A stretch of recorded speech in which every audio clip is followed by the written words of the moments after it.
Assalamualaikum warahmatullahi wabarakatuh. Perkenalkan, nama saya Muhammad Andri Faturrahman. Saya dari Prodi D3 Perpustakaan. Asal saya dari kota Pontianak. Hobi saya adalah futsal. Dalam mengerjakan tugas seragam bahasa yang saya gunakan bahasa Melayu Kapuas Hulu. Ringkasan dari Melayu Kapuas Hulu adalah tarian Jepin, syair, pantun, qasidah, dan hadrah yang sering dibaik pada upacara adat dalam menyambut tamu tertentu, baik itu pejabat negara maupun daerah, serta juga digunakan pada saat upacara adat pesta pernikahan. Makanan khas dari Kapuas Hulu adalah temet atau yang sering disebut kerupuk basah. Sekian dari saya. Terima kasih. Wassalamualaikum warahmatullahi wabarakatuh. Hai teman-teman, perkenalkan nama saya Selvi Goreti, Prodi Perpustakaan. Saya adalah suku Dayak asli Ahe yang berasal dari Ngabang, tepatnya di Kabupaten Landang. Kak Ngabang nian mayoritasnya semua orang Dayak, namun Kak nian saling menghargai seko sama Manang lainnya. Contohnya suku Melayu dan suku Cina merayakan hari rayanya. Kami Ampus Basaroh, Kak. Ya, sebaliknya ia pun Ampus Basaroh Kak kami juga pada saat kami merayakan Natal. Selain koa, kami biasanya biar makin toleransi kami koa makin kuat, kami biasanya gotong royong sebulan sekali ngemarasin lingkungan yang di Maek. Kami bersama-sama ngerajainnya pas uga 17 Agustus biasanya kami kerja sama uga gotong royong.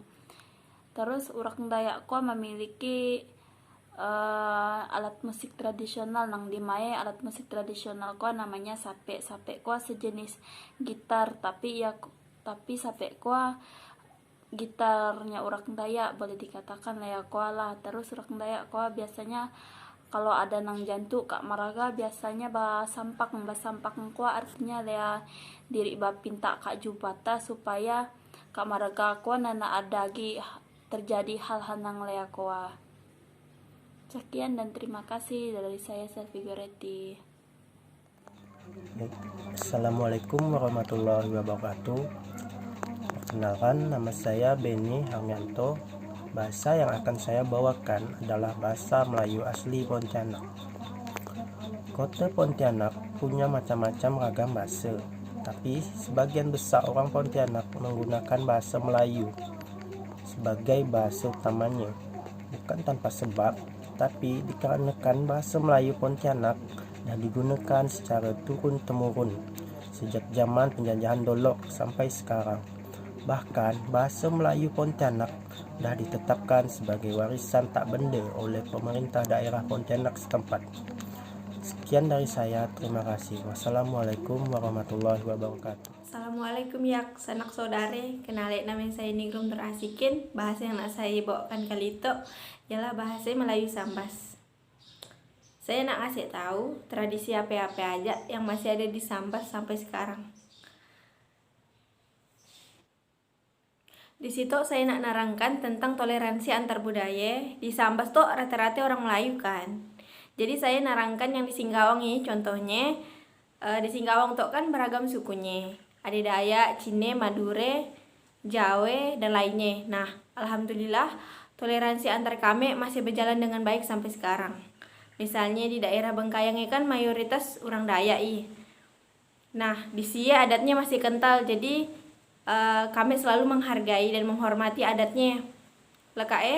Mun adat kami yang Melayu Sambas contohnya kayak saprahan.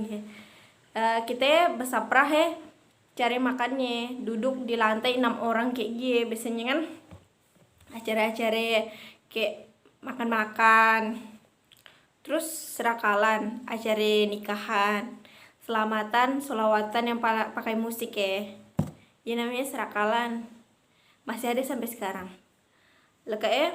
Bapak pas kayak macam kita